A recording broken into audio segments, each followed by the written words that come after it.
Vamos começar fazendo a oração do Pai Nosso? Pai nosso que estás nos céus, santificado seja o teu nome. Venha a nós o vosso reino.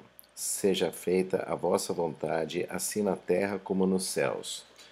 O pão nosso de cada dia nos dai hoje. E perdoa-nos as nossas ofensas, assim como nós perdoamos aqueles que nos têm ofendido. E não nos deixes cair em tentação, mas livra-nos do mal, pois teu é o reino, o poder e a glória para sempre. Amém. Bom, aqui só as referências, toda vez que eu faço o estudo, sempre coloco as referências. Eu confesso que eu não tive muito tempo essa semana para pesquisar devido a viagens e etc. Então eu acabei usando só as referências básicas que eu normalmente uso, que é esse comentário bíblico em inglês, tá? Além da versão da Bíblia no celular, na versão na nova versão internacional, a versão NVI, tá? E aí só repassar rapidamente o que a gente viu no capítulo 5 de Mateus, tá? A gente viu a questão do corpo, alma e espírito, sendo que o corpo é a nossa matéria, né? Então é os nossos tecidos, nosso esqueleto, os músculos, a pele, toda a parte de órgãos que a gente tem, né? A alma, ela é a parte que inclui a nossa forma de pensar, as nossas emoções, as nossas vontades, a nossa mente. E a parte do espírito é a nossa conexão com Deus, com as coisas espirituais. Tá? Então aí vem a nossa intuição, a nossa comunhão com Deus e a consciência espiritual que a gente desenvolve. Nós vimos também em Mateus 5 a questão das bem-aventuranças, né? Então aqui a gente tem do lado esquerdo a condição, tá? E do lado direito a gente tem a recompensa se a gente alcança aquela condição. Então a gente começou vendo que os pobres de espírito, então a gente vai caminhar de questões que diretamente envolvem o espírito até a gente chegar em questões que envolvem diretamente o nosso corpo. Então os pobres de espírito são aqueles que reconhecem que eles têm uma fraqueza espiritual e Deus ele promete que uma vez que nós reconhecemos essa fraqueza espiritual, automaticamente ele nos dá o reino dos céus. E aí quando nós choramos, porque nós sabemos que nós não temos essa riqueza espiritual, Deus ele promete que nós seremos consolados. E assim por diante. Né? Então os humildes eles herdarão a terra, aqueles que têm fome e sede de justiça serão saciados, lembrando que essa justiça aqui é a justiça divina, é aquilo que nos torna justos perante Deus, né? Não aquela justiça dos homens. Então quem não acreditar ou quem for contra, eu tenho que fazer alguma coisa, tomar alguma medida. Não. É a gente ter fome e sede da justiça divina, justiça de Deus.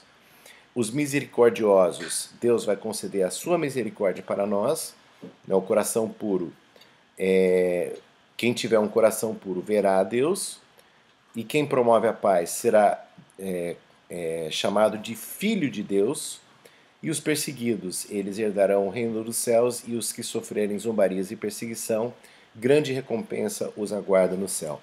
Então a gente vê aí um crescimento de primeiro a gente fazer parte do reino dos céus até a gente chegar em grande recompensa, né? Então essas são as bem-aventuranças e isso abrange então, voltando aqui um slide, tanto a parte do nosso espírito, quanto da nossa alma, quanto do nosso corpo. E Jesus ele vai colocando as bem-aventuranças, começando pelo espírito até chegar no corpo. Então a gente pode sofrer torturas, a gente pode sofrer zombarias, a gente pode sofrer prejuízos corporais, tá? E caso isso aconteça, a gente vai então receber uma grande recompensa no céu, tá? E aí nós vimos também a questão de que devemos ser o sal da terra e a luz do mundo.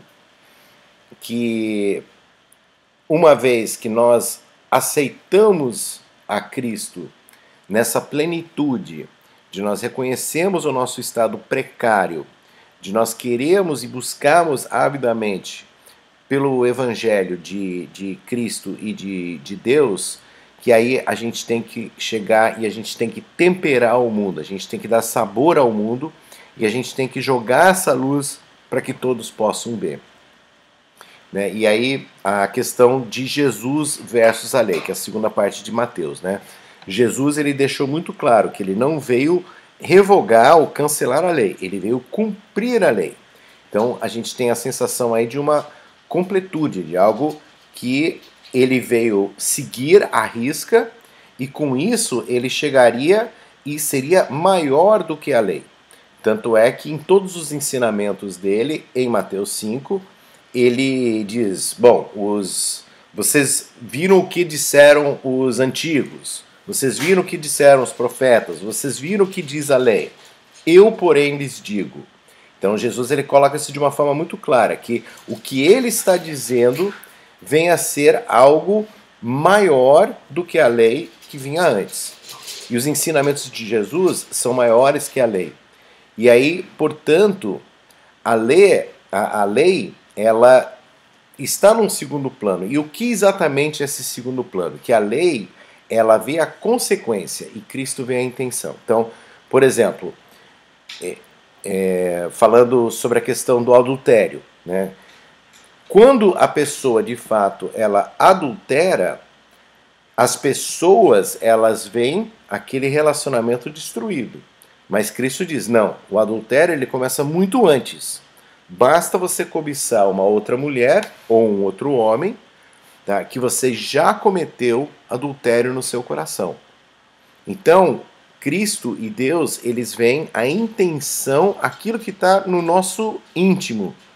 E as pessoas e a lei, elas se baseiam na consequência disso. Então, o que Deus ele vê está lá dentro de nós.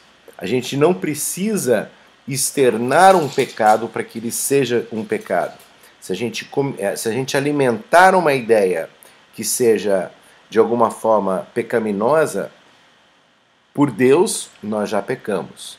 Então, isso é uma questão muito mais abrangente, muito mais severa, em termos de rigor de lei, do que a gente simplesmente seguir ali os mandamentos, seguir os ensinamentos, porque os ensinamentos, assim, eles só vão medir realmente uma vez que aquela questão ela foi consumada, né?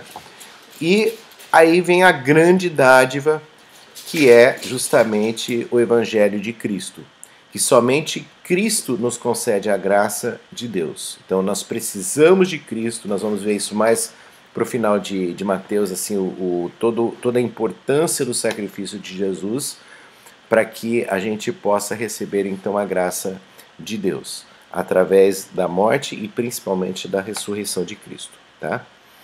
E aí a gente viu também em Mateus 5 que seguir Jesus requer que a gente analise cada situação à luz de Cristo. Então, não basta a gente pegar simplesmente um código que está escrito e dizer, que diz, tudo bem, que eu não devo matar. Beleza, não estou matando ninguém, estou bem na fita. Não.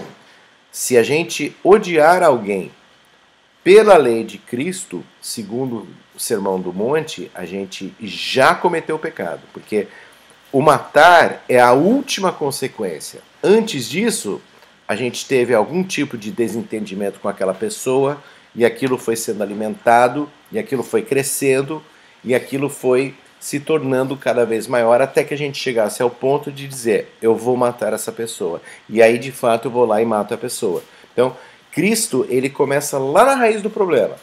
Então, se a gente tem alguma desavença, algum problema, alguma coisa que a gente não concorda com a pessoa, ali já é o momento da gente colocar em prática o nosso lado cristão e a gente agir para que a gente corrija aquela situação. E a gente vai ver isso hoje também, inclusive na oração do Pai Nosso, né? E aí nós temos que nos envolver espiritualmente, não somente com o nosso espírito, mas também com a nossa alma e com o nosso corpo.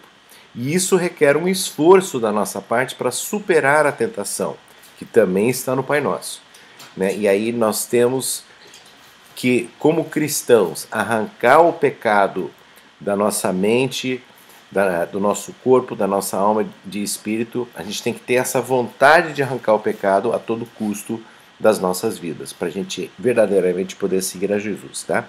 Então, até aqui foi Mateus 5. E agora a gente vai entrar em Mateus 6, que é a continuação do Sermão do Monte, e nós vamos ver especificamente esses pontos aqui. Como ajudar os necessitados, como orar, como jejuar, como acumular tesouros e as preocupações da vida. O que Cristo fala com relação a essas coisas, né? Eu acho que são tópicos bem relevantes para todos nós, para a gente se aprofundar nisso, né? Então, novamente aqui, a gente está aqui no número 1, né? A gente viu os capítulos 1 e 2, Nascimento do Messias, 3 e 4, que é a abertura da proclamação, a gente viu as tentações, o batismo de Jesus, etc. 5 e 7, então, são o Sermão do Monte. Então, com o capítulo 6, a gente está bem no meio do Sermão do Monte, tá? E aí, vamos já entrar no capítulo 6. Então, a primeira coisa que temos no capítulo 6 é a ajuda aos necessitados. E aí Jesus ele diz: tenham cuidado, não pratiquem suas boas ações em público para serem admirados por outros, pois não receberão a recompensa de seu Pai, que está no céu. Quando ajudarem alguém necessitado, não façam como os hipócritas, que tocam trombetas nas sinagogas e nas ruas para serem elogiados pelos outros. Eu lhes digo a verdade: eles não receberão outra recompensa além dessa. Mas quando ajudarem alguém necessitado, não deixem que a mão esquerda saiba o que a direita está fazendo. Deem sua ajuda em segredo, e seu Pai, que observa em segredo, os recompensará. A gente pode pensar, poxa, mas uma boa ação, ela é boa, independente de como que ela é praticada, né? Agora, de novo, nós vimos em Mateus 5, e vamos ver aqui bastante essa questão, que Cristo, ele não vê as ações externas, ele vê a intenção da pessoa. Então, se a gente tem que fazer um grande alarde de alguma coisa boa que a gente está fazendo, parece que a gente está fazendo isso para impressionar as outras pessoas. E será que nisso a gente verdadeiramente está se vestindo de humildade? A gente está chorando pela nossa condição espiritual precária quando a gente faz isso alardeando e divulgando para todo mundo que a gente está fazendo? E é justamente isso que Cristo coloca aqui. Então, ele diz, eles já receberam a recompensa deles, que é essa aqui, que é justamente esse reconhecimento por outras pessoas, né? O nosso reconhecimento por outras pessoas, para Deus, pouco importa. Se a gente fizer uma coisa boa, as outras pessoas reconhecem isso como bom, bacana. Mas para Deus importa realmente o que está lá dentro do nosso coração. Então, a gente fazer alguma coisa para a gente ter esse reconhecimento das pessoas ao nosso redor, tá? Já é uma recompensa por si próprio. Deus ele quer, no entanto, que a gente faça isso motivado por um amor muito difícil de alcançar, mas um amor pleno pelo próximo, né? Então, por isso que ele fala que a gente não deve alardear, a gente deve fazer de conta que a mão esquerda não consegue ver o que a direita está fazendo e vice-versa. Ou seja, se eu estou fazendo uma boa ação, isso é entre eu, a pessoa que está recebendo aquela boa ação, e Deus. Ponto. Não precisamos agora tentar ganhar pontos com outras pessoas dizendo eu fiz isso, fiz aquilo, etc, etc. Né? Então essa que é a grande mensagem, né? Então, ajudar os necessitados. O importante é a nossa comunhão com Deus e não a nossa preocupação em impressionar os outros. Tá? Impressionar os outros só ganha ponto com os outros.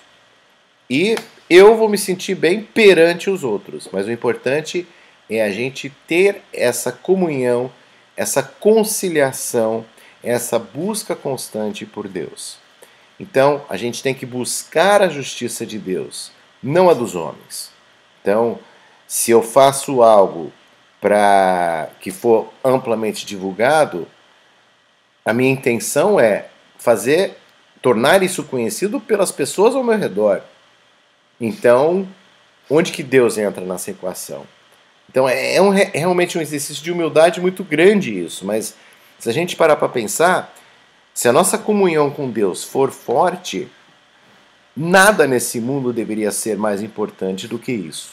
Então por isso que não alardear, não divulgar, passa a tomar essa importância. Porque aí o que a gente faz perante outras pessoas jamais pode ser mais importante daquilo que nós fazemos perante Deus.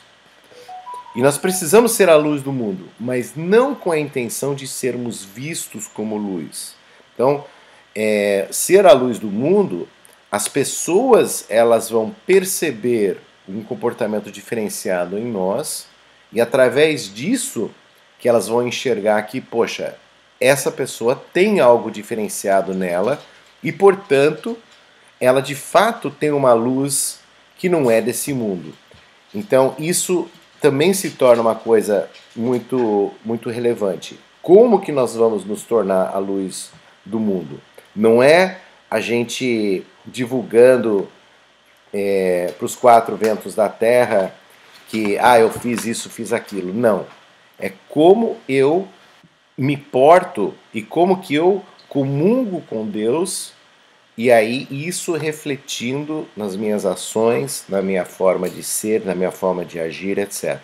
Então, a nossa recompensa, ela é de Deus, não é uma recompensa humana. E Deus, ele vai ver o nosso coração, enquanto as pessoas elas só vão ver aquilo que nós fazemos externamente. Então, voltando ao caso do adultério, a gente só vê depois que a pessoa já traiu. Tá? Deus ele está vendo lá no coração quando a pessoa começou a ter sentimentos por uma pessoa fora do matrimônio. E aí eu acho que essa frase aqui, ela pelo menos para mim, ela resumiu bem, né? Devemos dar para a glória, devemos dar, né, no sentido de doar ou ajudar o próximo para a glória de Deus, não a nossa glória própria. Porque se nós queremos a glória de outras pessoas nos reconhecendo, nós vamos nos sentir gloriados. E aí nós criamos uma sombra no verdadeiro propósito que deveria ser para a glória de Deus. Bom, com relação à oração, Jesus ele colocou algumas condições antes de exemplificar o que seria uma oração via o Pai Nosso. Então, quais foram essas condições que a gente encontra aqui em Mateus 6, versículos 5 a 8? Quando vocês orarem, não sejam como os hipócritas, que gostam de orar em público nas sinagogas e nas esquinas, onde todos possam vê-los. Eu lhes digo a verdade, eles não receberão outra recompensa além dessa. Mas quando orarem, cada um vá para o seu quarto, feche a porta e ore a seu pai em segredo. Então seu pai, que observa em segredo, os recompensará. Ao orar, não repitam frases vazias sem parar, como fazem os gentios. Eles acham que, se repetirem as palavras várias vezes, suas orações serão respondidas. Não sejam como eles, pois seu pai sabe exatamente do que vocês precisam antes mesmo de pedirem. Então a gente vê aqui alguns princípios bem interessantes. Então, primeiro, alardear uma oração, a gente está querendo chamar a atenção de Deus ou das pessoas ao nosso redor? Por isso que Jesus ele fala de uma forma bem forte, né? Isso é hipocrisia. Se você está fazendo oração só para impressionar as pessoas que estão vendo você, você não passa de um hipócrita. Porque, na verdade, Deus, antes mesmo de você pedir, no versículo 8, Deus já sabe o que você precisa e o que você quer. Né? E também a gente não deve simplesmente ficar repetindo frases e mais frases e mais frases de forma assim não pensada, porque Deus não é surdo. Né? Deus ele ouve as nossas orações. E a gente não precisa cansar Deus falando inúmeras vezes para que ele atenda uma oração. Porque Deus, na verdade, já sabe o que a gente precisa antes mesmo da gente pedir. Por isso que é melhor a gente pedir em segredo, porque em segredo a gente pode verdadeiramente se humilhar. A gente não precisa se preocupar de ter alguém vendo, ter alguém nos observando para saber se aquilo é genuíno ou não. Enfim, e aí a gente consegue então ter uma comunhão mais direta, mais pessoal, mais próxima de Deus por a gente estar em segredo.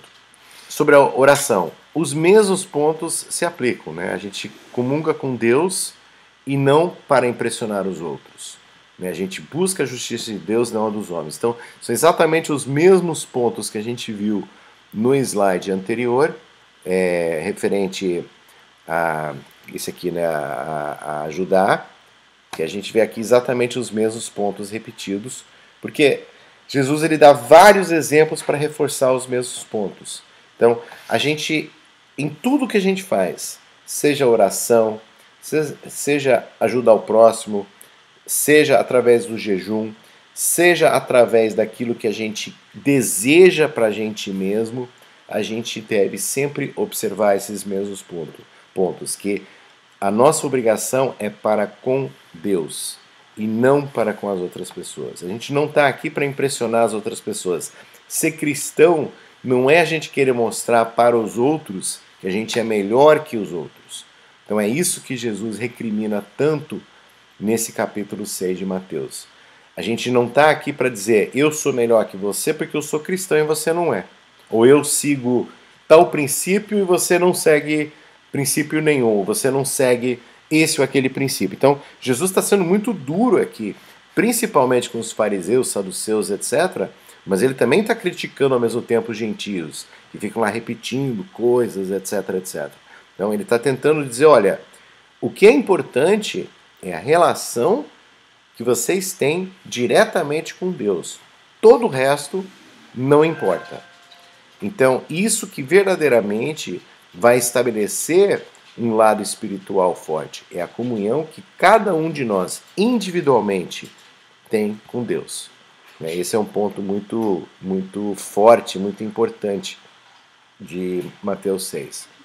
E aí, eu gostei muito dessa frase. A eloquência da oração está no fervor do desejo e na simplicidade da fé. Então, a gente tem que realmente pedir com fé, com muito fervor, aquilo que a gente deseja. Lembrando que o nosso desejo, eu quero um carro novo. Não. O nosso desejo tem que ser dentro daquilo que Deus quer de nós. Que a gente seja pobre de espírito, que a gente chore, que a gente busque misericórdia, que a gente busque a humildade para a gente poder entender como que podemos seguir mais a Deus. Então, esse é o fervor do desejo que está mencionado aqui. É a simplicidade da fé. Então, a gente vai ver mais para frente que a fé tem que ser tão simples quanto o de uma criança. Se a gente fala uma coisa para a criança, a gente não tem que dar motivos. A gente não tem que explicar, a gente não tem que justificar. A criança, ela acredita na gente simplesmente por nós sermos quem somos. Então, essa é a simplicidade da fé que nós temos que ter em Cristo. E aí, Eclesiastes 5, versículos 2 e 3, coloca o seguinte: não se precipite em fazer promessas, nem em apresentar suas questões a Deus. Afinal, Deus está nos céus e você na terra. Portanto, fale pouco. Eu achei bem interessante esse versículo, né? Então, não adianta você fazer uma oração longa, prolixa, elaborada, porque Deus, ele está numa posição muito acima da gente e nós somos reles terrestres. Então, a gente pede humildemente e Deus certamente já sabia que nós íamos pedir isso e Deus certamente proverá dentro desse alinhamento como cristãos que buscam justiça, conceder aquilo que nós precisamos, né? E do excesso de trabalho vem o sonho agitado, Do excesso de palavras vêm as promessas do tolo. Então, a gente não precisa prometer nada para Deus, né? Como a gente viu na aula anterior, juramento deve se limitar a um simples sim ou não. Se nós somos verdadeiramente filhos de Deus, se nós dissermos uma coisa, é porque a nossa palavra tem peso. E aí, se não for aquilo, as nossas palavras ou promessas tornam-se promessas tolas. Então, limitar realmente aquilo que precisamos ou queremos comunhar com Deus e ponto final. E a oração, ela não serve para informar a Deus. Deus já sabe. A gente não precisa dizer, ó Deus, eu estou precisando de tal coisa. Mas sim para nos fazer enxergar nossa miséria espiritual, para humilhar o nosso coração, para nos permitir receber o desejo de Deus, para nos encher de fé, para alimentar a nossa esperança, para elevar nosso espírito da terra ao céu, para nos conscientizar de que Ele é o nosso Pai, que nos dará a sua herança. Eu achei muito bonita essa colocação de um teólogo, eu traduzi, que estava em inglês, mas eu achei bastante amplo e profundo. Então, primeiro, nós temos que nos colocar como pobres de espírito, porque se nós não tivermos esse reconhecimento da nossa pobreza espiritual, a gente não vai conseguir se humilhar e se colocar de uma forma humilde perante Deus. E aí, se a gente se humilhar verdadeiramente e a gente tiver vontade de receber o desejo de Deus, aí nós estamos prontos para que Deus nos encha de fé, nos alimente com esperança e aí eleve o nosso espírito a Ele. Né? E com isso Ele promete que tudo que Ele tem será nossa herança. Né? Então é um canal de comunicação direto com Deus, desde que dentro das devidas condições espirituais, reconhecendo a nossa pobreza. Muito bem, e aí Cristo ele ensinou a famosa oração do Pai Nosso, que eu acho que tem também muitos sentidos que às vezes a gente passa pela forma de rezar ou de orar, e tem alguns detalhes que eu acho que são importantes da gente apontar e tentar entender um pouquinho mais profundamente o que eles representam. Né? Então, Jesus diz, portanto, orem da seguinte forma: Pai nosso que estás no céu, santificado seja o teu nome.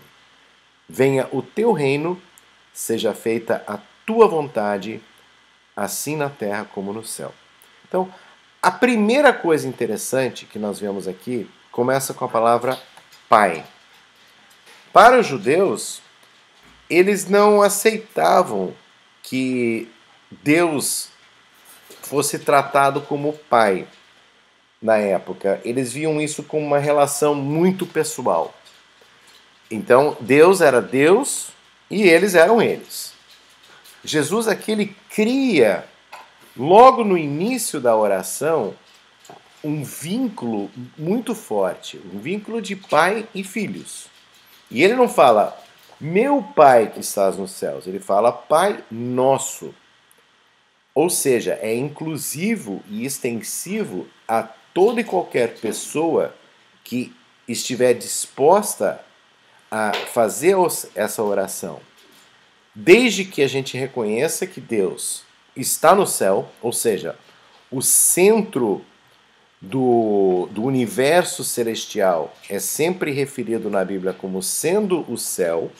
Então, nós, nessa declaração, Pai Nosso, nós aceitamos a Deus como nosso Pai e nós aceitamos a condição de que Ele está no epicentro de tudo que for sagrado e que Ele está no comando. Porque o comando de todo o universo, de todas as coisas, materiais, espirituais, seja quais forem, começa no céu através de Deus. Então, nós reconhecemos e nos submetemos e nos humilhamos perante Deus Pai nessa declaração. Pai nosso, Ele é nosso Pai, que estás no céu. Santificado seja o teu nome. Então Deus não está no céu por um mero acaso, não. Dele emana tudo que é santo. Então, por obrigação, se ele é santo, o nome dele precisa ser santificado. E aí, olha que interessante no versículo 10. Lá diz o seguinte: venha o teu reino. Perdão. Venha o teu reino. Vocês lembram que a gente viu nas tentações de Jesus que Satanás levou ele até a montanha mais alta e disse: olha, todos esses reinos aqui, tudo isso eu te darei se você prostrado me adorar. Então, ali há um claro reconhecimento que Satanás está no comando da terra. Mas o que a gente está pedindo aqui no Pai Nosso? Venha o teu reino, ou seja, o reino perfeito que Deus tem no céu. A gente está pedindo agora, traga esta condição de santidade, esta condição de perfeição para nós que estamos aqui na terra. Então a gente está convidando, a gente está abrindo, porque a gente deseja que esse reino também esteja entre nós aqui na terra. Então, venha o teu reino. Seja feita a tua vontade, assim na terra como no céu. Obviamente, a vontade de Deus já é feita no céu. Obviamente, a gente está convidando agora para que essa vontade, conforme ela ocorre de forma perfeita, harmoniosa no céu, que ela venha também para a terra. E aí, recapitulando esses pontos, a gente tem que reconhecer que Deus está no céu, nós reconhecemos a santidade de Deus, apesar desse mundo ser controlado por Satanás, a gente pede que o reino do céu venha até nós, ou seja, que através de nós, Deus tenha um instrumento para que a gente possa ajudar a expulsar Satanás desse mundo, né? E a gente precisa prestar muita atenção à vontade de Deus, tanto na terra quanto no céu. Tá?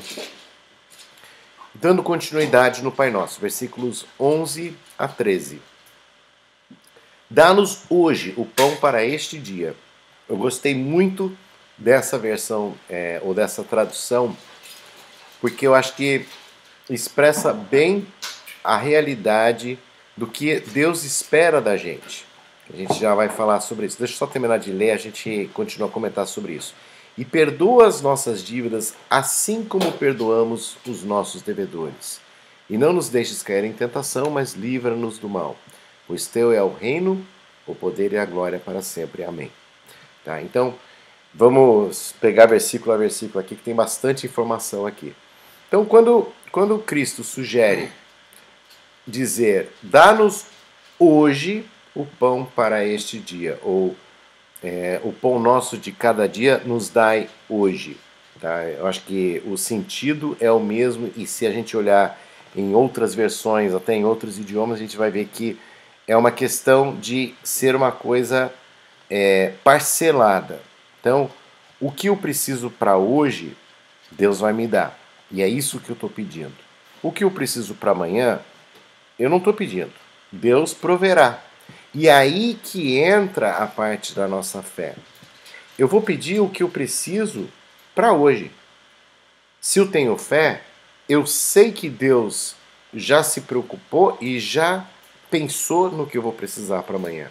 Mas eu estou pedindo a Ele hoje. Eu não preciso acumular. Eu não preciso me preocupar com coisas que fujam dessa realidade. Porque se eu me preocupo, o que vai acontecer daqui a 2, daqui a 5, daqui a 10, daqui a 15 anos, isso de certa forma não é uma demonstração da minha falta de fé, de que Deus não estará comigo, porque talvez Deus não está conseguindo enxergar os problemas que eu estou vendo lá para frente. E aí a gente começa toda uma questão de, puxa vida, eu preciso achar uma solução para isso. Eu preciso prover para tal situação. Eu preciso fazer alguma coisa para evitar que aconteça alguma coisa de ruim mais para frente. E aqui no Pai Nosso a gente está dizendo: Deus, eu quero que tu me dês hoje o que eu preciso para hoje. Que eu sei que amanhã é outro dia e você vai se preocupar com o que eu vou precisar amanhã. É bem profundo isso, né? Que Deus sabe cada momento, Ele vê muito antes da gente o que vem pela frente. Então, o nosso pedido não é um pedido cumulativo, e sim um pedido do que eu preciso nesse momento, agora. E Deus proverá. E a gente tem inúmeros casos na Bíblia, por exemplo, maná no deserto. Os israelitas estavam lá no meio do deserto, um calor desgraçado de dia, à noite frio, não tinham o que comer, e Deus proveu o maná para eles. E Deus falou: a gente não deve só viver de pão, mas sim do Espírito, né? E aí, a condição do perdão. Então, várias vezes Deus coloca que a gente tem que amar, aliás, Jesus coloca que a gente tem que amar o próximo como a si mesmo. E o que é esse amor ao próximo como a si mesmo? É justamente a gente perdoar os outros para que Deus perdoe a gente na mesma medida em que nós perdoamos os outros. Tá? Como o apóstolo Paulo diz, é muito fácil eu amar o meu amigo. É quase impossível eu conseguir amar o meu inimigo. Então aí é uma grande lição que Cristo coloca, e ele vai colocar isso várias vezes nos evangelhos. Então, a condição do perdão está atrelada à condição de nós sabermos perdoar as pessoas que nos fazem mal. É muito difícil, é muito profundo isso, mas é uma condição que Cristo vai colocar repetidas vezes, não só no Evangelho de Mateus, como em outros.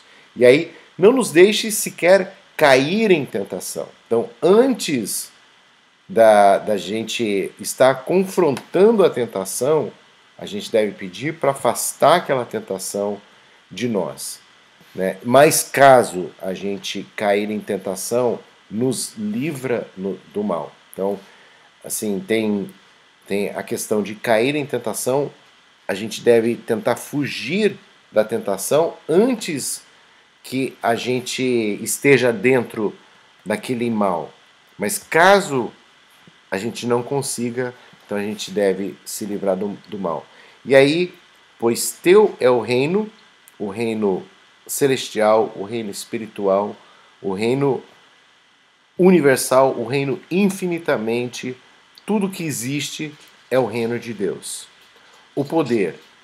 Se eu acredito que Deus tenha esse reino tão abrangente, eu acredito que Deus ele tem poder sobre esse reino. E eu reconhecendo esse poder, eu reconheço automaticamente que ele reina sobre tudo e por isso nós devemos glória a ele. Porque nós não existiríamos se não fosse por Deus ter o poder e também essa glória sobre tudo. Então, só alguns pensamentos aí sobre o Pai Nosso, tentando dar uma ótica talvez um pouco diferente, um pouquinho mais detalhada do que a gente normalmente costuma repetir quando a gente fala a oração do Pai Nosso, mas eu acho que são pontos importantes para a gente refletir. Que Cristo ele elaborou um modelo de oração. Eu acho que a intenção dele não fosse que a gente sempre usasse essa mesma oração, mas sim que isso servisse como um modelo e que as pessoas pudessem se basear nesse modelo para extrair a essência do que é importante quando nós fazemos oração, né? Então, reconhecer o poder de Deus, pedir aquilo que nós precisamos para hoje, não acumular, não cobiçar, né? Perdoar conforme nós perdoamos e tentar sempre nos proteger contra o pecado e sempre reconhecendo a glória de Deus. Tá? Bom, Aqui novamente os pontos, né? Pedir o pão apenas para hoje, a gente tem que ter fé em Deus quanto ao futuro. Perdão na medida em que perdoamos, como é difícil isso às vezes, né?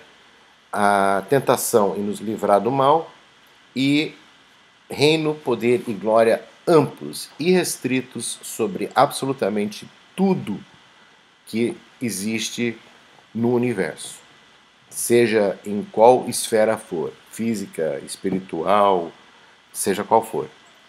A Deus tudo pertence, né? E aí Cristo ele complementa. E ele complementa especificamente sobre um ponto da oração do Pai Nosso. Seu Pai Celestial os perdoará se perdoarem aqueles que pecam contra vocês. Mas, se vocês se recusarem a perdoar os outros, seu Pai não perdoará seus pecados. De todo o Pai Nosso, Cristo reforçou a questão do perdão. Por que será que ele fez isso? Porque eu acho que nós podemos reconhecer a Deus. A gente vê Deus em muitas questões que acontecem na nossa vida, muitas situações. A gente acaba, às vezes, experimentando a presença e o poder de Deus. Mas perdoar alguém que nos fez mal, eu acho que todos nós sabemos o quão difícil isso pode ser em alguns momentos. Ah, fez um pouquinho de mal? Beleza, a gente vai lá e perdoa. Mas fez muito mal, aí a gente realmente coloca em teste esse princípio do amor ao próximo. E o Evangelho é muito claro e a gente vai ver isso repetidas vezes. Esse amor pelo próximo, ele tem que ser incondicional. A gente tem que amar o próximo como a gente ama a si mesmo. E somente aí Deus vai nos perdoar. Então, o nosso perdão, através do sacrifício de Cristo, está atrelado a essa condição de amor que nós temos pelo nosso próximo. Isso é uma condição realmente que Cristo, além de dar a oração pronta para a gente, ele vai lá e pega esse único ponto e diz, olha, isso aqui certamente vocês têm que colocar em prática. Né? E olha que lição difícil, mas que também bonito. Se todo mundo fizesse isso, não existiriam guerras, não existiria homicídios, não existiriam intrigas, etc. O mundo realmente seria um lugar totalmente diferente. Mas talvez esse seja um ponto que todo cristão realmente precisa trabalhar bastante, né? Bom, e aí depois do Pai Nosso a gente começa a entrar em algumas condições, lembrando que novamente eram condições que eram muito perpetuadas pelos fariseus, pelos saduceus, pelos mestres da lei, os saduceus, enfim, todos aqueles grupos e facções religiosas que a gente tinha na época, se é que a gente pode dar esse nome, né? E aí a questão do jejum também era uma coisa de se desfilar, de querer mostrar para os outros, olha, eu faço jejum, você já não faz, então eu sou melhor que você porque eu jejuo. E aí Mateus 6, 16 a 18 diz o seguinte: quando jejuarem, não façam como os hipócritas, que se esforçam para parecer tristes e desarrumados a fim de que as pessoas percebam que estão jejuando. Eu lhes digo a verdade, eles não receberão outra recompensa além dessa. Mas, quando jejuarem, penteiem o cabelo e lavem o rosto. Desse modo, ninguém notará que estão jejuando, exceto o seu Pai, que sabe o que vocês fazem em segredo. E seu Pai, que observa em segredo, os recompensará. Então, novamente, os mesmos pontos, tá? Hoje em dia, talvez não seja uma prática muito comum o jejum, mas a gente vê o jejum em várias ocasiões na Bíblia, Velho e Novo Testamento, sendo mencionado como uma forma de aproximar a pessoa de Deus. A gente viu isso no início do ministério de Cristo, que antes dele ser tentado pelo diabo, ele ficou 40 dias e noites jejuando no deserto. João Batista, a mesma coisa, dos personagens que nós já vimos. Né? E tem muitos outros que também passaram por isso. A gente viu também Elias fez isso, Moisés fez isso. Então, o jejum sempre está atrelado na Bíblia com uma aproximação da conexão espiritual com Deus. Então, os judeus da época, eles usavam isso como uma forma de mostrar às demais pessoas, olha, eu sou melhor do que vocês porque eu jejuo. E aí eles não tinham a menor cerimônia em querer mostrar a todo mundo como eles estavam sofrendo, como eles estavam abatidos com aquele jejum. E Jesus ele diz, olha, isso aí esquece. Quem faz dessa maneira já recebeu a recompensa, que é o reconhecimento pelos próximos. Então, a gente vê a mesma lição que a gente viu quanto a dar aos necessitados e fazer as orações em público, aqui na questão de jejum. E a gente vai ver esse modelo mais uma vez, pelo menos aqui em Mateus 6. Então, sempre a gente faz as coisas em comunhão com Deus, o nosso Pai. Esquece o resto, esquece quem está olhando, esquece o que tem ao redor, porque Deus ele vê o que está no nosso coração.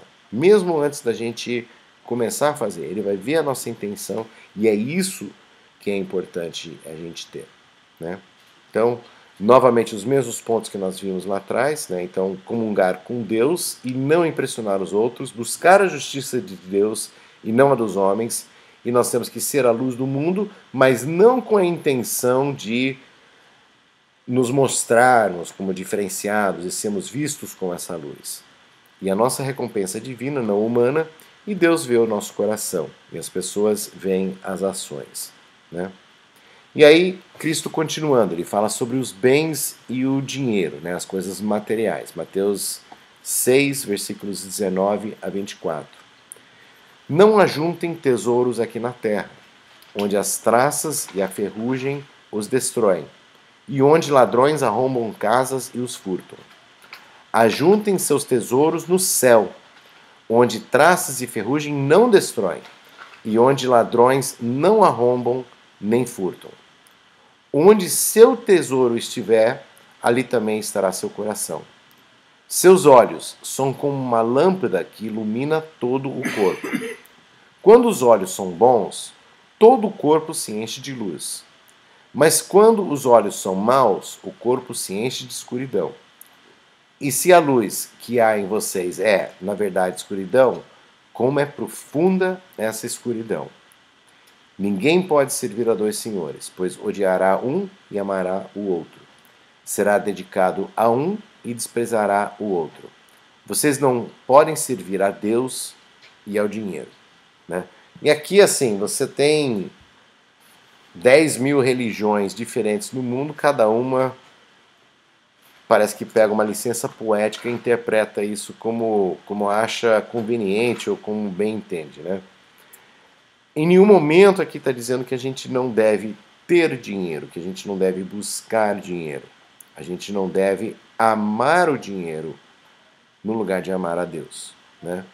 Então, a gente ter coisas materiais, claro, isso é importante para nós. A gente precisa comer, a gente precisa de roupa, a gente tem que ter transporte, a gente tem que ter casa, enfim, tem todas as questões que fazem parte do dia a dia. Aqui está dizendo que a gente não deve ter um amor por essas coisas a ponto desse amor concorrer com o amor que nós deveríamos ter por Deus. Então, essa é a questão. Então, se a gente acumular essa riqueza, a gente está acumulando isso para quê? E aí, se a gente está preocupado em acumular essa riqueza, será que a gente não está esquecendo qual é o nosso propósito perante Deus? Então, esse é o questionamento que é feito aqui. Então, se a gente valoriza riqueza acima de Deus, a gente tem que escolher entre um e o outro. As necessidades são uma coisa, claro, devemos buscar aquilo que nós precisamos, devemos honrar os nossos trabalhos, honrar o nosso ganha-pão e fazer isso da melhor forma possível, mas não a ponto disso se tornar tão importante que nós esquecemos de Deus, ou nós passamos a servir a essas coisas e aí deixamos Deus em segundo plano, porque Deus em segundo plano, na verdade, é Deus em nenhum plano. Então é importante que a gente tenha essa visão. Dinheiro é ruim? Não é isso que está dizendo. Se o dinheiro se tornar uma obsessão, uma coisa que eu só vivo pelo dinheiro, aí eu deveria só estar vivendo por Deus e aí eu acabo deixando de lado totalmente esse princípio. Eu estou colocando o dinheiro em primeiro lugar e Deus em segundo. E Deus não existe em segundo lugar. Ou Deus está em primeiro lugar, está em tudo que nós fazemos, ou nós não estamos com Deus. E aí o apóstolo Paulo, ele explica em mais detalhes, sempre o apóstolo Paulo dando detalhes importantes sobre os evangelhos. 1 Timóteo, capítulo 6, versículos 6 a 10. No entanto, a devoção acompanhada de contentamento é em si mesma grande riqueza. Então, qual que é a riqueza que nós devemos buscar? A gente ter alegria em ter uma devoção a Deus. É isso que está dizendo aqui no versículo 6. E isso deveria ser a nossa grande riqueza. Então, essa devoção feliz de estarmos em comunhão com Deus gera uma riqueza a tal ponto de não queremos nem precisarmos de uma riqueza material. E aí continua no versículo 7. Afinal, não trouxemos nada conosco quando viemos ao mundo, e nada levaremos quando o deixarmos. Portanto, se temos alimento e roupa, estejamos contentes. Alimento e roupa, segundo o apóstolo Paulo. Mas aqueles que desejam enriquecer caem em tentações e armadilhas, e em muitos desejos tolos e nocivos, que os levam à ruína e destruição. Então, o apóstolo Paulo aqui não está dizendo que enriquecer é pecado. Ele não está dizendo que enriquecer é mal. Não se deve enriquecer. Ele está dizendo que aqueles que desejam enriquecer caem em tentações e armadilhas. E muitos desejos tolos e nocivos, que os levam à ruína e destruição. Mas eu posso procurar ser o mais rico possível e me esquivar das tentações e armadilhas. Tá, mas você vai estar aumentando muito as tentações e armadilhas.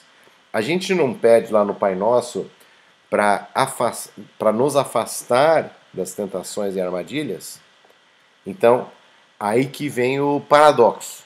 Então, a gente tem que, sim, ter as condições materiais para que possamos ter uma vida digna, com as necessidades básicas que nós temos, tá? Mas não ser totalmente obcecado por isso, não buscar isso a ponto de que nós estamos criando tentações e armadilhas e desejos tolos e nocivos que eventualmente vão nos levar à ruína e à destruição. E aí no versículo 10, pois o amor ao dinheiro é a raiz de todo o mal. E alguns, por tanto desejarem dinheiro, desviaram-se da fé e afligiram a si mesmos com muitos sofrimentos. Então, é um alerta, é uma cautela que nós devemos manter em mente de que precisamos sim dos bens materiais, mas não a ponto que isso possa interferir ou prejudicar a nossa comunhão e relação com Deus. Tá? Muito bem, e aí a questão da preocupação, onde Cristo vai mais a fundo agora sobre essa questão dos bens materiais. E especificamente ele vai falar sobre alguns casos pessoais.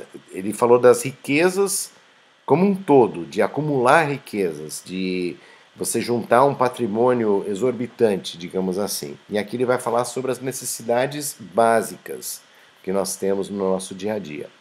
Mateus capítulo 6, versículos 25 a 34. Por isso eu lhes digo que não se preocupem com a vida diária, se terão o suficiente para comer, beber ou vestir. A vida não é mais que comida, e o corpo não é mais que roupa? Observem os pássaros. Eles não plantam nem colhem, nem guardam alimento em celeiros, pois seu Pai Celestial os alimenta. Acaso vocês não são muito mais valiosos que os pássaros? Então, primeiro falando sobre a comida. Qual de vocês, por mais preocupado que esteja, pode acrescentar ao menos 1 hora à sua vida? E por que se preocupar com a roupa? Observem como crescem os lírios do campo. Não trabalham, nem fazem roupas. E, no entanto, nem Salomão, em toda a sua glória, se vestiu como eles. E, se Deus veste com tamanha beleza as flores silvestres que hoje estão aqui e amanhã são lançadas ao fogo, não será muito mais generoso com vocês, gente de pequena fé? Portanto, não se preocupem, dizendo o que vamos comer, o que vamos beber, o que vamos vestir. Essas coisas ocupam o pensamento dos pagãos, mas seu Pai Celestial já sabe do que vocês precisam. Busquem em primeiro lugar o reino de Deus e a sua justiça, e todas essas coisas lhes serão dadas. Portanto, não se preocupem com o amanhã, pois o amanhã trará suas próprias inquietações. Bastam para hoje os problemas desse dia. Então, de uma forma bem clara, a preocupação é uma coisa que nos afasta de Deus. É isso que ele está dizendo aqui. Se a gente se preocupa, o que eu vou ter para comer, o que eu vou ter para vestir, o que eu vou ter de trabalho, o que eu vou ter para tal coisa, tal outra coisa, etc. Deus sabe de tudo. Deus sabe o que nós precisamos. No momento que nós nos preocupamos, nós estamos desacreditando no poder que Deus tem de prover as nossas vidas com o que nós precisamos para que nós possamos glorificá-lo. E isso acaba sendo um ato de fé. Então, se a gente deixa de se preocupar, os exemplos estão ali na nossa frente. Né? Basta você observar os pássaros. Não só os pássaros.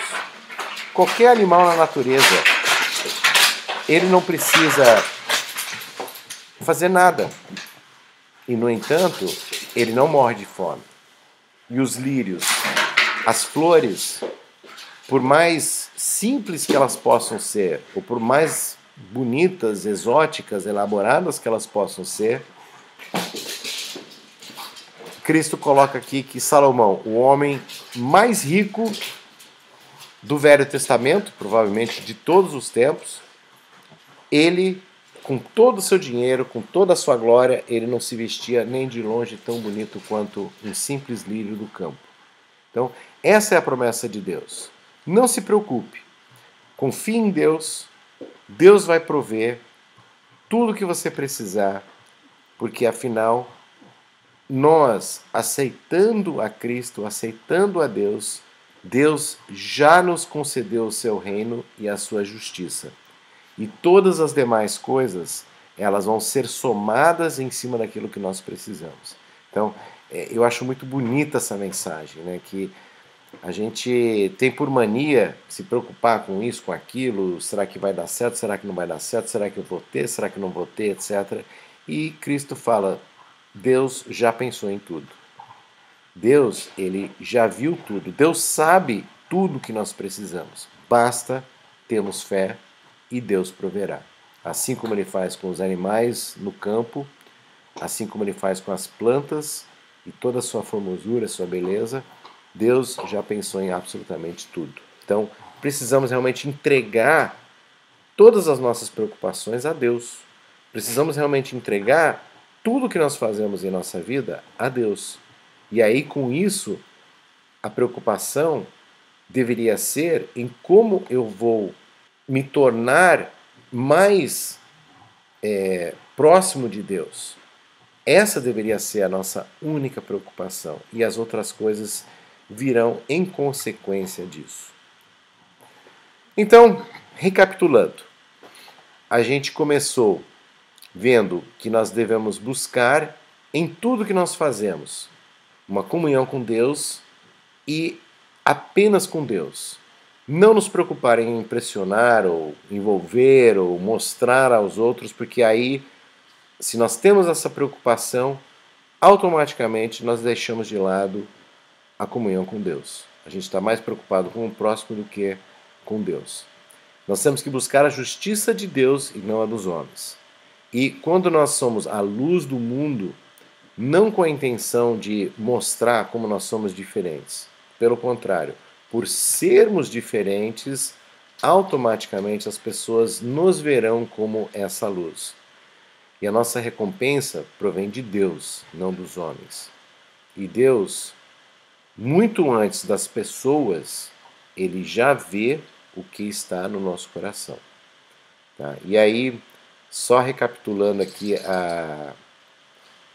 os pontos que a gente viu, e perdão que eu esqueci de mudar o título aqui do slide, ainda está bem-aventuranças, mas o que nós vimos aqui no capítulo 6, que quando nós buscamos ajudar aos necessitados, a gente deve dar para a glória de Deus e não para a glória própria, ou seja, não para impressionar outras pessoas. Quando a gente orar, a gente tem que orar com fervor do desejo daquilo que nós estamos pedindo a Deus e ter uma simplicidade na nossa fé, como, por exemplo, de uma criança.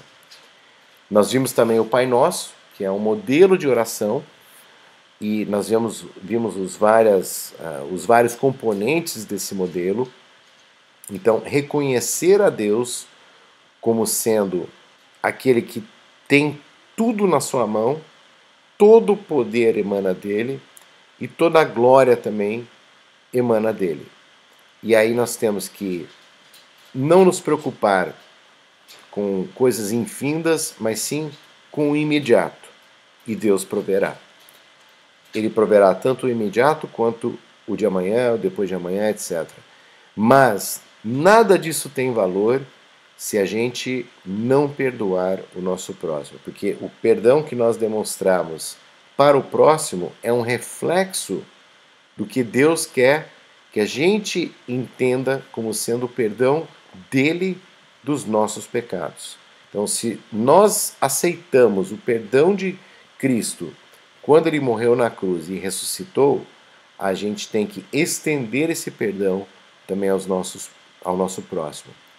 Nós vimos também a questão de dinheiro e bens, que Deus proverá o necessário, e quanto à preocupação, Deus proverá tudo aquilo que nós precisarmos no momento certo.